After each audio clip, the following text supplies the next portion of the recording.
Mel and I have a special guest. Ta-da! It's Hello! Iris, aka Iris. Hi, I'm Iris from iris-impressions.com.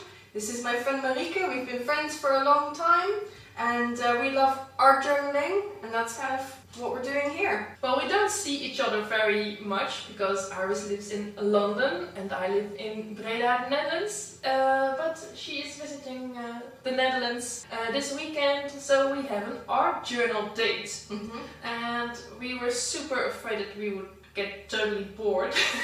So we decided that we didn't only art journal together, we also want to make videos together. Yeah, so we thought it would be fun to record a Q&A video for you, because you've been asking us lots of questions and there's some really good questions in there.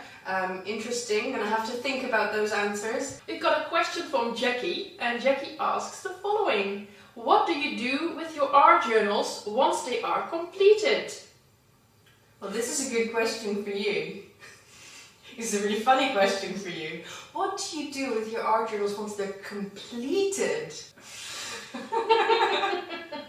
Iris has inside information because she knows that I don't complete my art journals at all, never. So there's the answer to the question. I don't finish my journals. That's why you hardly ever see any flip through videos from me. I do have a few journals that are finished, but they are from like 10-15 years ago, and I just have them where you would also keep your photo albums. Stored them somewhere deep in the spelonker.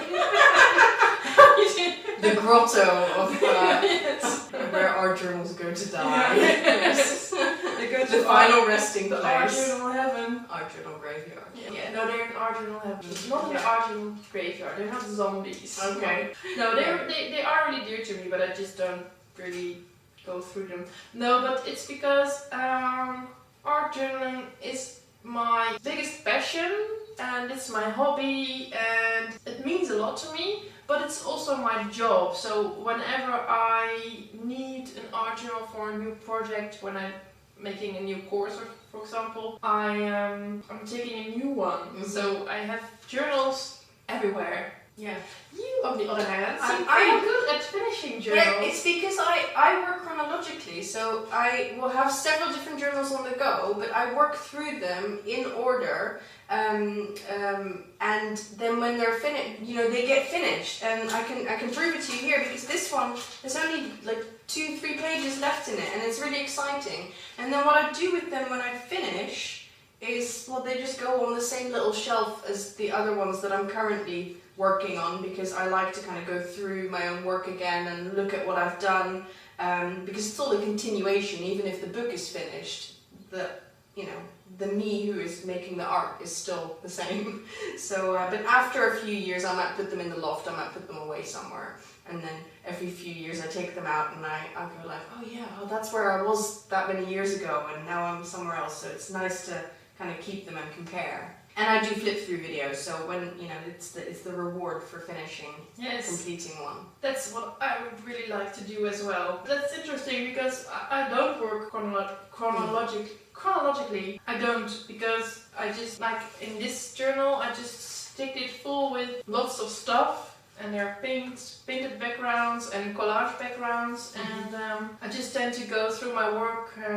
Yeah, I admire that. I can't do that myself. I do like the most that I would do is if I've got excess paint on my brayer or something, I might go to another page and I clean it off. Or if I've got a palette with too much paint and I don't have time to use it up, I will just press it into an unused page, and then at some point I'll get to that page and I'll do something with it. So that's the most that I do of a similar process, but not as a matter of course. Yes. Yeah, so that should answer that question. Yes. Thank you. It was a great question, Jackie. I hope you liked this video, and we're going to make a lot more because we have got lots of questions. Stay tuned. This is season 1.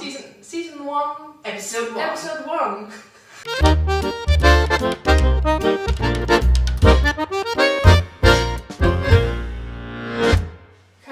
Nog de Iris en Marieke show boven. De Iris en Marieke show. Okay. Hair flip. Moet ik het nog 8 keer overnieuw doen. It's also really strange that I'm going to switch to English now. It's very strange to talk to you in English. Yes. I never talk to you in English. Yes. Yeah. Oh, I'm going to do a lot of cutting. Cutting and pasting. Like that little bit just there, where I was really awkward. Okay.